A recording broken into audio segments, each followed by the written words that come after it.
Good afternoon. Appreciate y'all coming out, and I'm going to try to keep this informal. I have some slides to go through, but if you have questions as we're going along, by all means, feel free to interrupt. I know this is lunch hour for a lot of you who are working, so if you need to get up and leave, I won't be offended. Try to offer opportunity otherwise for you. I see a lot of familiar faces in the crowd, and I see some that I don't recognize, so I always kind of like to know the audience a little bit before I get started. So how many of you here are here today primarily as an owner of a historic property? Raise your hand. Okay. How many of you are here as a potential developer, redeveloper of a historic property? Okay. Let's see, how about as a representatives of an organization, historic-oriented organization? Okay, how about the rest of you? Chuck? You're one of the rest of them. Okay, well anyway, appreciate you coming out today. I hope to go through the process by which the city of Winchester initiated an amendment to the existing National Historic District that we have here in Winchester, distinguish that from the local historic district that we have, and then kind of talk about this aspect of contributing versus non-contributing architecture, and the implications to the change in the period of significance.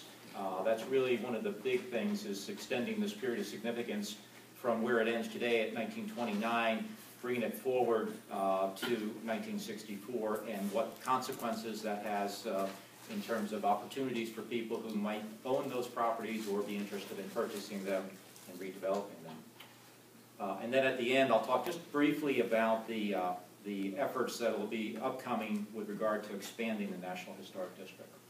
So to begin here, this effort was funded through the Certified Local Government Program, and I think probably the last thing that Ed mentioned, as far as me serving as a Certified Local Government CLG Coordinator for the city, that's probably the best qualifier I have to give this presentation today. The rest of the stuff is just more related to my job, the planning and such. But I did note that it is focused on extending this period of significance for Winchester. The 1976 survey, which this updates, did not make any effort to distinguish between architecture which is deemed contributing versus that which is non-contributing, and we'll get into that a little bit more. So this is, in effect, an update to the survey from 1976. By the way, can everybody hear me in the back? It's a pretty quiet room, so I think we belong. Let me first make some clarification that we are talking about the National District here, National Register District that is, and on the graphic here, outlined in red, is the local, the Historic Winchester, or HW District. That is something that is designated by City Council as an overlay zone within which property owners who want to make exterior changes to their properties first need to get a certificate of appropriateness from the Board of Architectural Review, or the BAR. So any properties that are outlined in red there are subject to a certificate of appropriateness being approved by the BAR. The other district, which is a little harder to see, is outlined kind of with the gold dotted line. So on the western boundary, for example, it does not extend out Boscawen and Amherst streets to the west to include the Glen Burnie property and some of the ones along the north side there, the way the local district does. A couple of places, including the property on the west side of the railroad up here, off of Fairmont Avenue, is in the National District, but not in the local district. And then you can see some changes over here in the northeast corner, and then also down along South Kent Street. The National District extends further down toward Germain, whereas the local district kind of cuts off around Leicester Street. And then little variations elsewhere through the city. But today we're focused on the changes to the National District with regard to the existing district designation. So the current district has 1,058 properties that were originally listed in 1979 based on that 1976 survey. And the period of significance was up to 1929 because they would be working back 50 years from 1979 as a determination of architectural significance. In 2003 and 2008, there were amendments to the National District that brought in 17 additional properties. the interesting thing there is they brought the period of significance up to 1951, but just for those 17 properties that are in the 2003 and the 2008 amended districts. And also note that there are a number of buildings in the district and places within actually within the city on a broader basis too, that are individually listed as National Register listed properties. So EHT Traceries, a consulting firm, worked with the city back in 2008 as part of a CLG grant-funded effort to survey 416 properties. And I have two examples of the survey work that was done there, and just kind of take a quick peek at these. I'll start one up the front of the room and one in the back. This was our effort to try to get an update to that 1976 survey. And then in 2011, Morale Calvian partnered with EHT to look at about another 600 properties. So in all, we have the 1,058 properties that were surveyed, and that's when there was this determination of contributing versus non-contributing architecture. And I am certainly not an architectural historian. I have a couple of slides coming up where I'm going to test your knowledge, because I was quite surprised when I went through the 1,058 properties and saw which ones they deemed as contributing versus those that were determined to be non-contributing. This past year, we worked with another firm, Dovetail Cultural Resources Group, mainly because Morale Calvian and EHT were busy with a lot of other projects. But Dovetail is an organization out of Fredericksburg, Virginia, and we worked with them last year to formally prepare the nomination to amend the existing National Historic District, not to go outside of that into those expansion areas necessarily, but specifically to prepare the formal document. I, being naive on the whole topic about a year and a half ago, said, oh, we have the survey, so we know which properties are contributing, which ones are in this new period of significance, so I guess we're done, right? Well, no, you have to do a very formal amendment prepared and sent off to DHR along with a map. And we did at that time make the decision to update the period of significance to 1964, pretty much pushing it right up to the anticipated 50-year back time frame from the anticipated 2014 update. Okay, so they prepared a reconnaissance survey looking at 191 different resources that were located on 147 properties. And this is where it gets a little into the weeds here. While it's 147 properties, many of those properties have multiple resources on them. Generally a primary structure, but then there often are accessory buildings or other structures, pagodas, gazebos, whatever, that are also surveyed, and so that's why it brings the number of resources up to close to 200. And they specifically were looking at those resources that were built between 1930 and 1964, so we didn't have to go back through all of the close to 1,100. And from this, we found 115 buildings that were designated as contributing. We found one contributing structure. We had to keep track of the contributing and non-contributing as far as the forms that were outlined.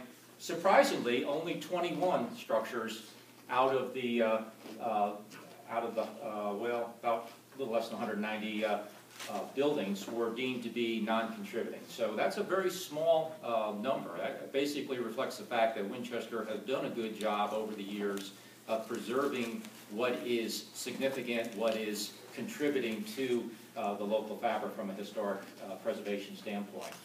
There were 11 structures that were built subsequent to 1929 and prior to 1965 that were demolished in this period. Gas stations, sometimes there were gas stations, the old Sears Roebuck store, a couple of properties, I think Bo's Belly Barn down here, there was a gas station there before the current convenience store. Those are examples of those 11 demolitions. And I found it interesting because DHR says, well, you you got to designate those as non-contributing. And I'm thinking, well, isn't that intuitive, that if they're not here anymore, they're obviously not contributing to the historic district? But anyway, we followed the rules. There were 2 non-contributing structures that are other than primary buildings or secondary buildings, and then 6 non-contributing objects. That might be things like sculptures, sign posts, things like that.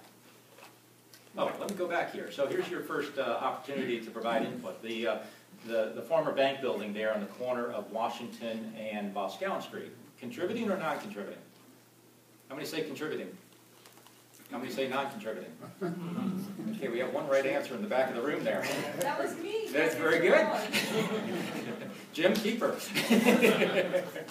Yeah, and the reason it's contributing, it was built, I think, in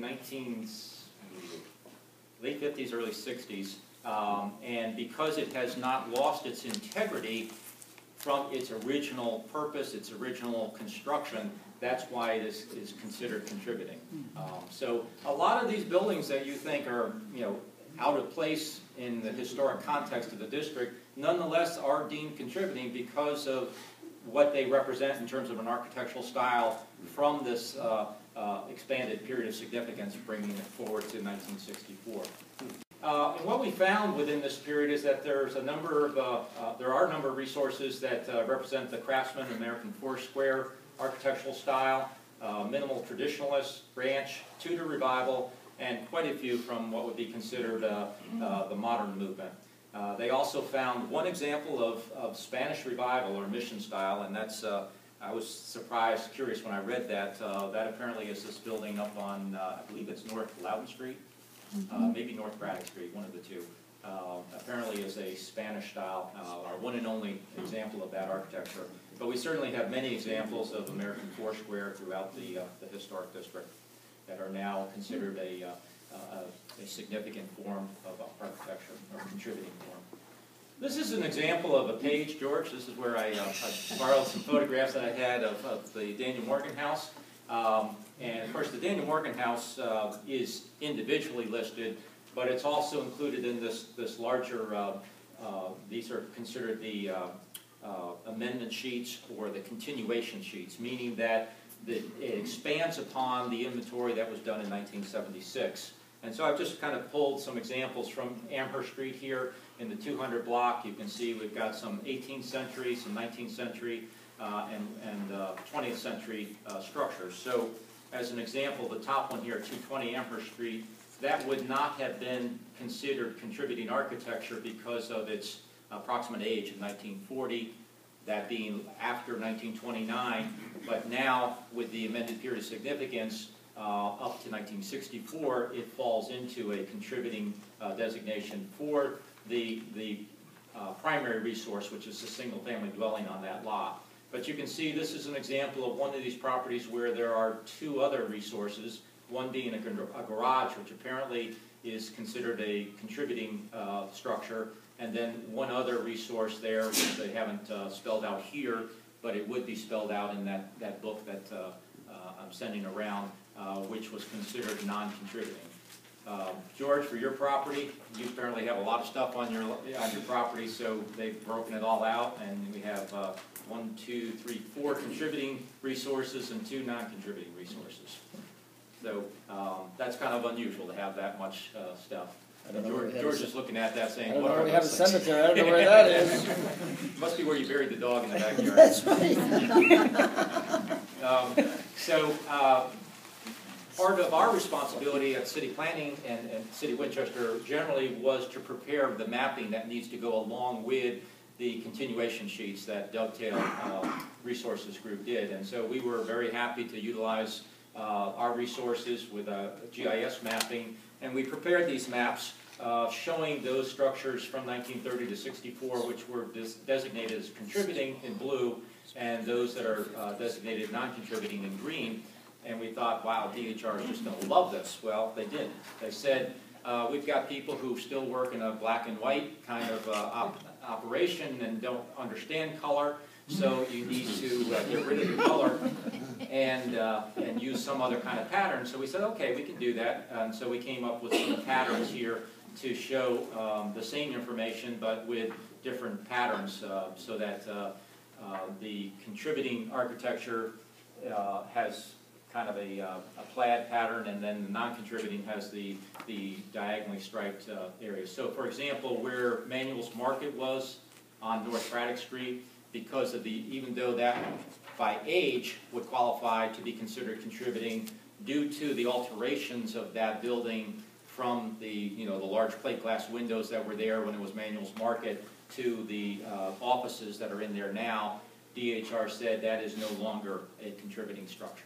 So some structures are non-contributing today in the broader district because of their age being newer than 1964, but some in that 1930 to 1964 period are non-contributing because of alterations, or a couple of them actually were just deemed non-contributing from the get-go. They just said, yeah, this hasn't been altered, but it wasn't anything to begin with, so, and I'm not going to point out which ones those were. But anyway, we resubmitted it, and they came back and they said, well, we need to know where these demolished buildings are, like where the Sears Roebuck used to be, where the North Loudon Street parking garage is, and where GW Motors used to be, where the Bank of Clark County office building is at the corner of Piccadilly and North Loudon there. So we said, yeah, we can do that. We'll add some dots there. And we resubmitted it, and they said, well, we need more information. We need to know about demolished secondary resources and non-contributing things. And so we kind of redid the legend, and we added some more symbols and shapes and things, and said, okay, we're ready to go.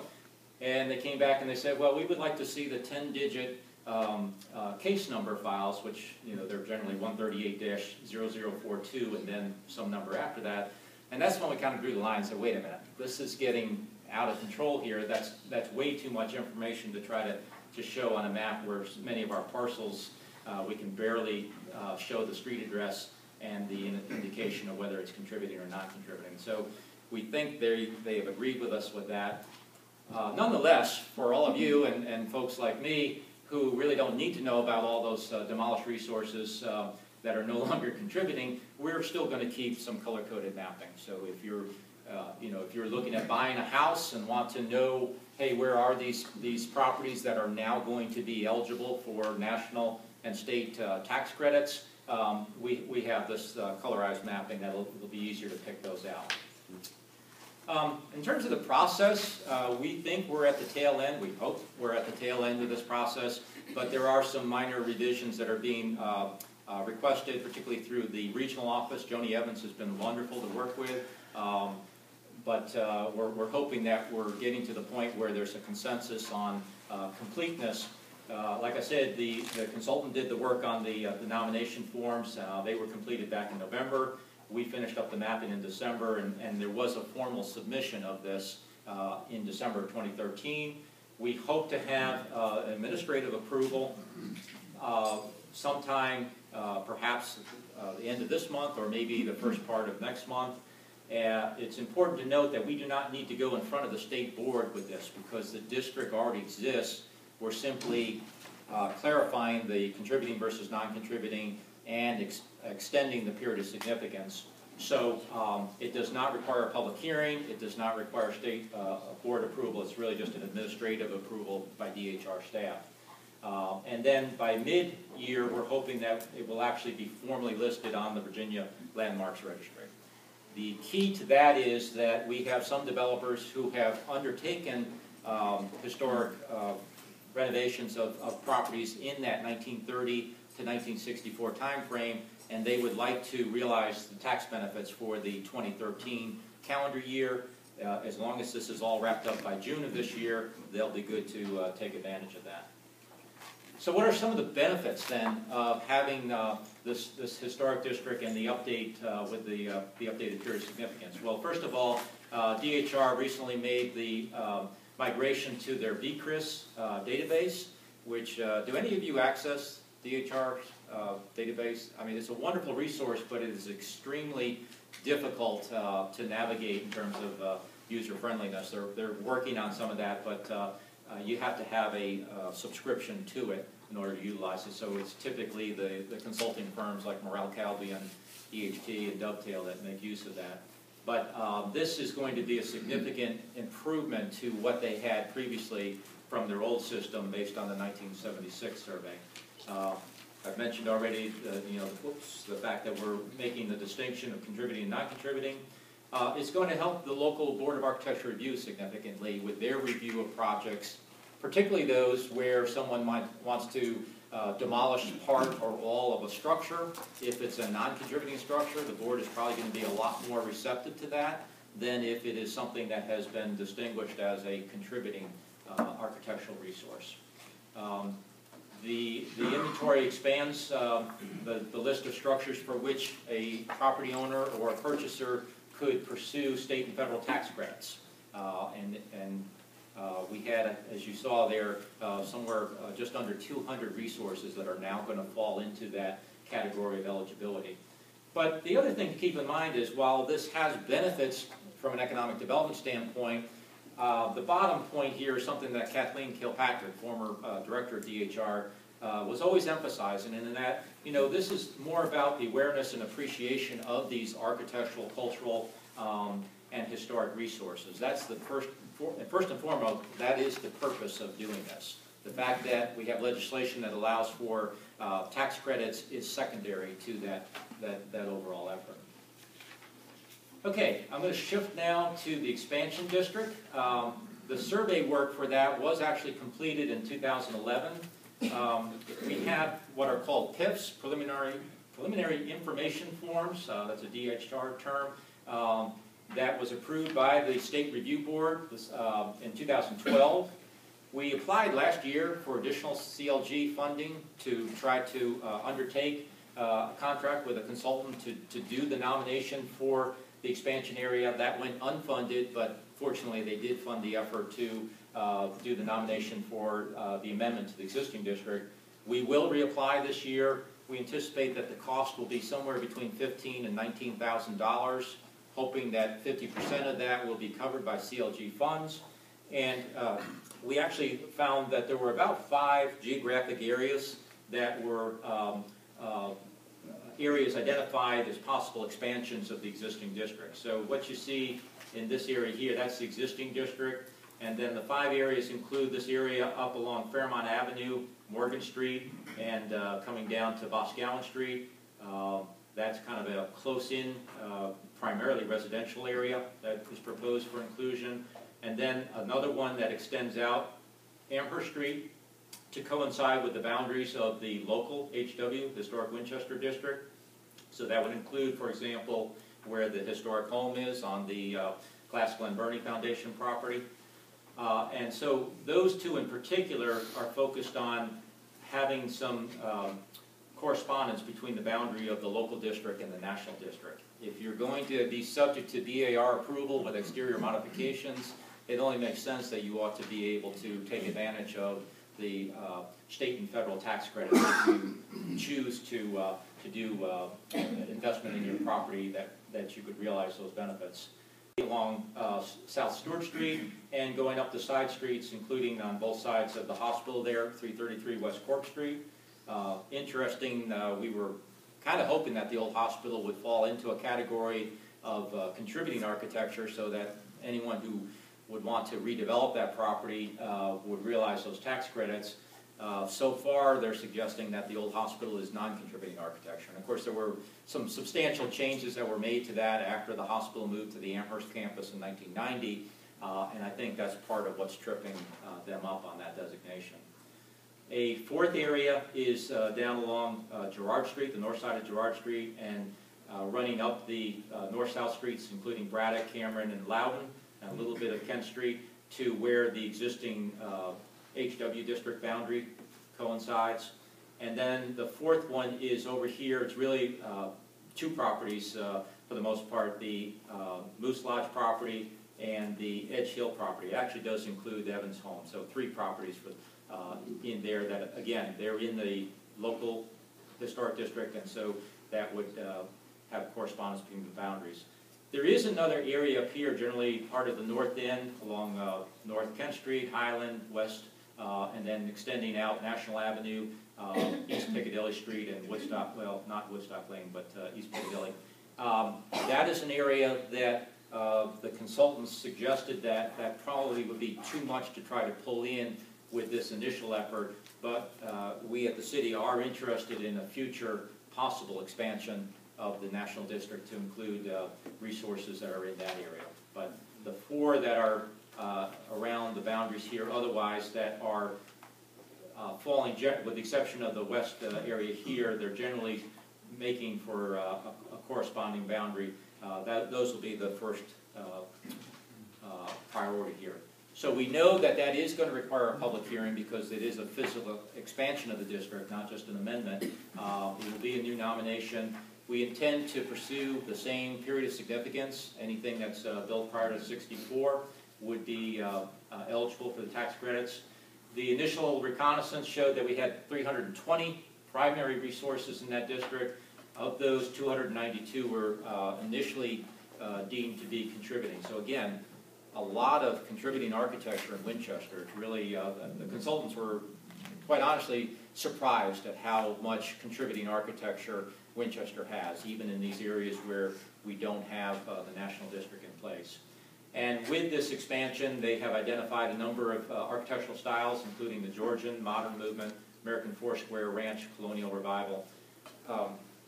The interesting thing is, I had a lot of photographs that I put in, and the media, I guess, there must be something that's taking those out because I'm not seeing any of them on here. So I had told you that I would test your knowledge on some of them, but I think most of them you're probably familiar with, or at least a good number of you are. So let me test your knowledge here. Bell's Clothing on the Loudon Street Mall or the Old Town Mall. 1955 construction, contributing or non-contributing? How many say contributing? How many say non-contributing? Okay, you got it down. Because it has not changed significantly since 1955, it is part of that modern storefront architecture. And okay, so I think we're good because I want to leave time for question and answers. So yes, that's contributing architecture. Okay,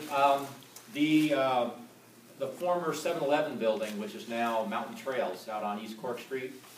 There's you're heading up the hill toward the railroad tracks. Contributing or non-contributing? Contributing? Non-contributing? Yeah, and I was kind of surprised because when I look at that, if you use the example of Bell's and the former bank out there, Washington and Boscawen, to me it still reads like a former 7-Eleven store. So I was kind of surprised, but they said that there's been enough changes. So they also suggested that it really didn't fit into the architectural context of the district to begin with. So I guess that's why it was designated as non-contributing. Gosh, I'm sorry, I'm trying to remember some of the other ones that I had in there. But I think the key here is that with this change to the period of significance, bringing it up to 1964, there are going to be a lot of buildings that some of you may say, well, that's not contributing. That ought to be torn down and build something that's more compatible with the 18th and 19th century architecture. But it's important that, as we move forward, we've already come 50 years forward from 1964, which is going to be that new period, that there needs to be the opportunity for people 50 to 100 years from now to look back and say, oh, isn't it good that the city of Winchester preserves something from that 1950s, 1960s modern movement, even though today we say, it's such a subjective call. One clarification, on the mall, I was very concerned about some of the buildings that still have the stone or masonry blocking of the upper floors. So like, for instance, above Patsy's Pizza and some of the buildings up in that area closer to Brewbaker's. We wanted to make sure that since the city, as part of a strategic plan, wants to encourage upper story residential, we wanted to make sure that someone who invests in those properties wouldn't be required to keep those monolithic upper level things, and they did say that yes, that is a non-contributing element because the building originally would have had windows there, and so therefore if somebody purchased those properties or if the current owners wanted to put residential on the upper level, they would not be in conflict with DHR in terms of getting tax credits by removing those facades and instead restoring something that was more consistent with the original architecture. So I'm going to cut it off there. I'm sure you probably have some questions. Just in summary, this was a bigger undertaking than we thought it was going to be, particularly on the mapping side. But we think it will be very valuable, both as a resource for our historic inventory, but also for those who wish to invest in these properties.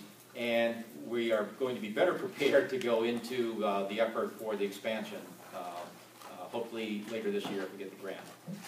Thank you.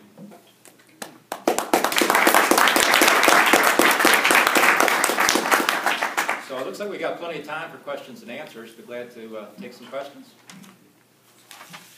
What do you, the parcel that you were showing that's on the other side of the tracks, that it's going to be like not this time but a future contributing area? Yes, okay. Yeah, the upper corner, upper end. Oh, up here? Yeah, okay. yeah. Yes. Okay. What would you say the timeline would be for that? Just out of curiosity. I think it's something that the city wants to do. We have some redevelopment efforts going on up in that area right now. Many of you are familiar that the city through the EDA is working to create a new gateway from National Avenue down onto Piccadilly Street, and that necessarily involves removal of some, forget how many buildings there along East Lane on the section that goes up beside the Daniel Morgan statue there. So we're kind of recognizing that we may be putting more of an impediment in our way of implementing the future vision there at this point. But once we get through some of those things, I think then you'll see City Council directing us to come back to that area. Other questions? So Tim, with the exception of that area that you just touched on, the expansion of the National District would be almost entirely coterminous with the local area. As we're trying to match up the two. For the most part, I misspoke on this one down here. By bringing the National District down to Girard, that is actually beyond the boundaries of the local district. But I think that's recognizing that there's quite a bit of 1960s architecture along Girard Street, and you know, of course, it would have been great if the original Enrico's Pizza was there instead of the kind of reproduction structure. But otherwise, we have a concentration of modern architecture there, and they felt that that was worthy, as well as some of the side streets there, like Germain and Longwall. Well, and the extension on the west side of town, up to, I can't see, but takes you well past Stewart Street, obviously. Yeah, this is Stewart Street here, this whole Right. corridor here from Hanley Boulevard, going up past the hospital at this location, and then coming up to just south of where the existing district is. So, for example, the houses on the corner of Boscawen and Stewart Street, they're in. But the Exxon station that's there, that, for example, would be part of this expansion area here. And Winchester Little Theater, those are areas that are not in the National District but are in the local district. I live in that area, and it's not immediately. I've never been quite able to understand why the line is drawn where it is, because the architecture that you see on the east side of the new expansion line is not much different in age or character than on the west side, Yeah. all the way up to the Glen Burnie property. I think, you know, what I read as far as this area here not being in the original district, they were saying that it was more oriented on an overall basis to kind of an auto-centric kind of development that was more suburban than the 1929 historic district. So it was beyond the period of significance, and so that's why they didn't include it, even though there are some very significant resources like Glen Burnie, Hawthorne, and some of the other properties out along Amherst Street that would have easily qualified on an individual basis. But I'm talking about the gray expansion. This one here? That one, yeah. I don't know. Actually, I should take that back. I was surprised at how relatively new. Some of those very nice looking homes on South Storch Street are. Many of them are newer than 1929, even though they look like they could be 19th century. So a lot of colonial revival, Georgian revival, things like that. They look old, but they really aren't as old as, at least as old as I thought they were. Other questions? There were some in the back there. Yes. Yeah, if you're in the national district but not the local district, is that subject to BAR? It is not. No. So what measures are there to make sure that nothing happens to those buildings anyway? As far as a property owner who is not using tax credits at the state and or federal level, there are no local controls on that. Other questions? Is there another question in the back there? Yes. I was going to have two questions. I guess one, for those of us who can't read that from back here, can we come up and look at it? Absolutely. See the expansion things, and also, where could we get a list of do's and don'ts for property that are in the historic district as far as what you can do with your property? Okay, good question. As far as the local, the HW, Historic Winchester District, on the city website, which is winchesterva.gov. It's Winchester VA, no space in between Winchester and VA.gov. You can go to the planning and zoning page from the home page there, and you will see the information about the BAR. There's also the Historic District Standards and Guidelines documents that are broken down in terms of commercial properties versus residential properties. In terms of the National District, there's a lot of information that's available through the Department of Historic Resources and through the Department of Interior. I think it depends upon what it is you want to do. They have briefs that they put out, so there are some that deal with exterior cladding, you know, about whether or not J. Hardy Blank is acceptable or unacceptable, replacement windows and things. I guess Sandra Bosley's up front here with DHW. She's a wonderful resource on some of that information as well. Yes? Where can we get a better look at these maps? Or are they available on the computer, on the internet? This is just a screen print that I did from the consultant effort. I'll leave this up, by the way, for a while after this presentation. You're welcome to come up and look at it. I should be able to email this to anybody as an attachment on an email, so if you want to look at it. But please understand that this was the initial effort to try to explore these possible expansion areas. This does not mean that these are for certain the expansion areas that the City Council will pursue. But certainly for those properties that are within the existing district, you know, being in the local district and not in the national district is kind of the worst of both worlds, and being in the national district but not the local district, unless you want to seek tax credits, is kind of the best of both worlds. So that's why we really feel like, you know, if it is in fact significant architecture, it should be in both districts. Other questions? Yes, in the back. And how did the two evolve if they're not the same? Wow. That's a really good question. I'm not really prepared. I mean, I know what the genesis was for the local district with the Conrad House, and kind of same for PHW's formation.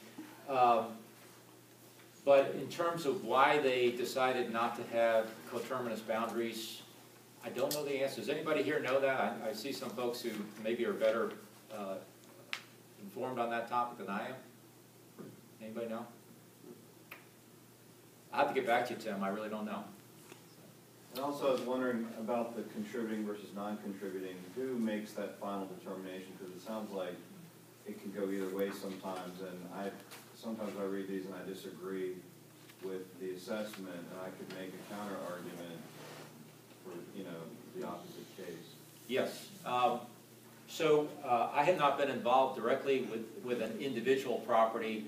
As we have gone through here, I've tried to look at those 1,058 properties actually, and there's more than that in terms of resources. But there's only so much that one or a group of people can do.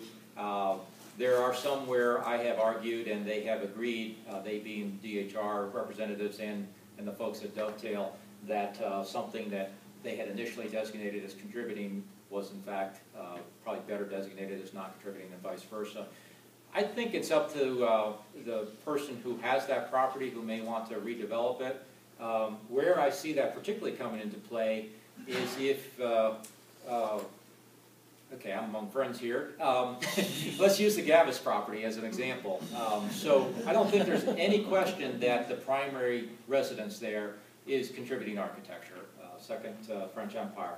But are the other buildings on Mr. Gavis's property contributing or non-contributing? Well, what DHR said was that his garage out closest to, I think it's Leicester Street, was contributing architecture. And I was like, okay, that's interesting. But then some other buildings on the property were designated. So I think it's going to be more with respect to additions to the original structure and secondary resources that are, detached structures or objects on the property versus the designation that they have for the primary resource. Yes? If something is listed as non-contributing, is it at risk of being demolished? And if so, what is erected next? Does it have standards so that it could be, so it coincides with what is contributing around it? Good question. I think on the local level, if it's in the local historic district, the BAR can still say that they would not support a certificate of appropriateness for a structure that is non-contributing. But I think their argument and the weight they would put on that is diminished as compared to a resource that someone wants to demolish that is designated as contributing. So it's case by case. We have property owners that have come before the BAR, and different boards have come to different conclusions. Sometimes those decisions are appealed to City Council, and at that level, it has varied. I wish that there was a clear line, between what justifies demolition versus not. But over 25 years that I've been here, I haven't seen, consistency. Other questions? In the back, yes. Tim, and looking at, I'm looking at the Moose Lodge area being Yes.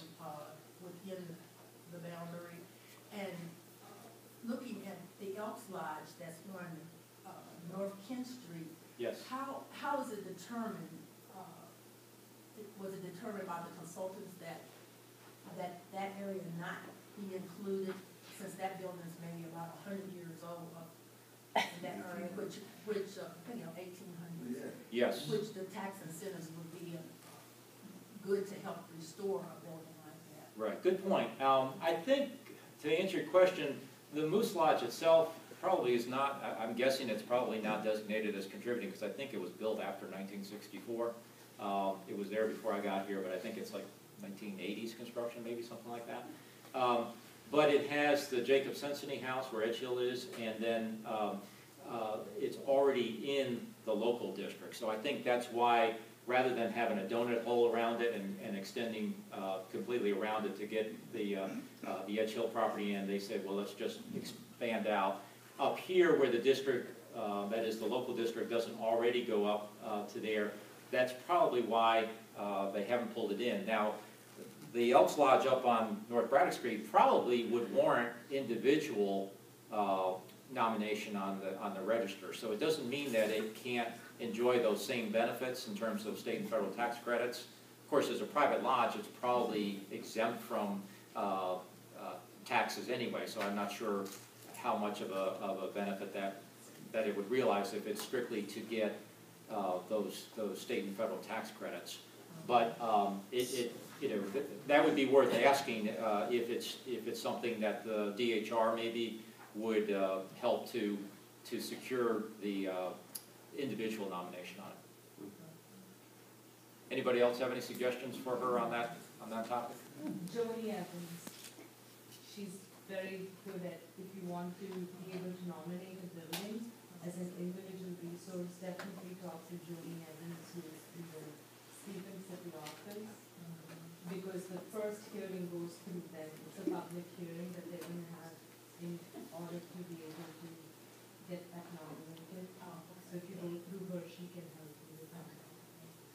Thank you, Namita. Any other questions? All right, well, if not, thank you for coming out, and like I said, I'll leave this up on the board here, and I'll be glad to answer any questions you have individually. Thank you.